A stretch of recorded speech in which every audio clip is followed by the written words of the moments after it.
Patay po ang isang TNVS driver matapos barilin ang kanyang pasahero. Diyan po yan sa Caloocan. Sa kuha ng dashcam video, makikita po ang pag-uusap ng driver at ng kanyang pasahero. Dahan-dahang lumapit ang pasahero sa driver. Ilang saglit pa, humawak na po ito sa driver. Makikitang nanlalabad ang driver hanggang sa pinaputukan po siya ng pasahero sa ulo. Nagsagawa na po ng follow-up operation ng pulisya at arestadong suspect sa nirerentahang bahay nito sa Bulacan. Napag-alamang hindi po rehistradong baril na ginamit ng suspect. Inaalam pa kung anong motibo ng suspect na mahaharap ngayon sa reklamong murder at illegal possession of firearm. Nakikipag-ugnayan na rin po ang mga pulis sa pamilya ng biktima habang patuloy ang paggulong ng investigasyon. Arestado din ang dalawang lalaki sa Quezon City dahil naman sa pagnanakaw ng nasa 45,000 pesos na halaga ng mga alak. Kinilala po ang mga suspect na sina alias Joshua at alias Benji.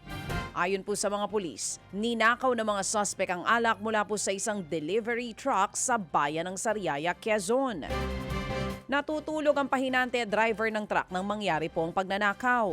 Napag-alaman na dati nang nasangkot sa kasong robbery at illegal na droga ang dalawa.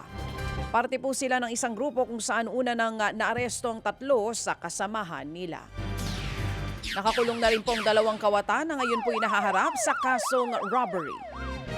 Nagtaas naman po ng high alert status ang pamahalaang lungsod ng Maynila bilang kasunod po ng magnitude 7.8 na lindol sa Mindanao. Ayon po sa Manila LGU, bahagi ito ng precautionary and preparedness measure ng lungsod. Nakagawian na daw ng lungsod ng Maynila na maghanda sa tuwing may malakas na lindol sa bansa, kahit malayo po ito sa Metro Manila.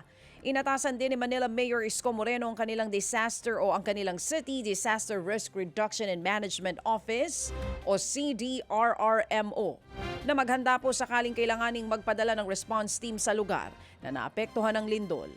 Ipinai-inspeksyon din ang mga infrastruktura sa Maynila para matiyak na ligtas sa mga ito sakaling magkaroon ng malakas sa pagyanig. Mga kapatid, para sa iba pang mga balita at impormasyon, sundan niyo po kami sa X, Instagram, Facebook at syempre sa TikTok, True Network PH. Mag-subscribe din po kayo sa aming YouTube channel, True Network. May website din po tayo, truenetwork.ph. At pwede nyo rin po kaming mapanood sa Channel 19 ng aming True FM TV. Lagi pa rin makinig sa radyo dito po sa 105.9 True FM dahil dito, lagi po sa'yo, kapatid. Ito tayo sa totoo, tunay at tapat.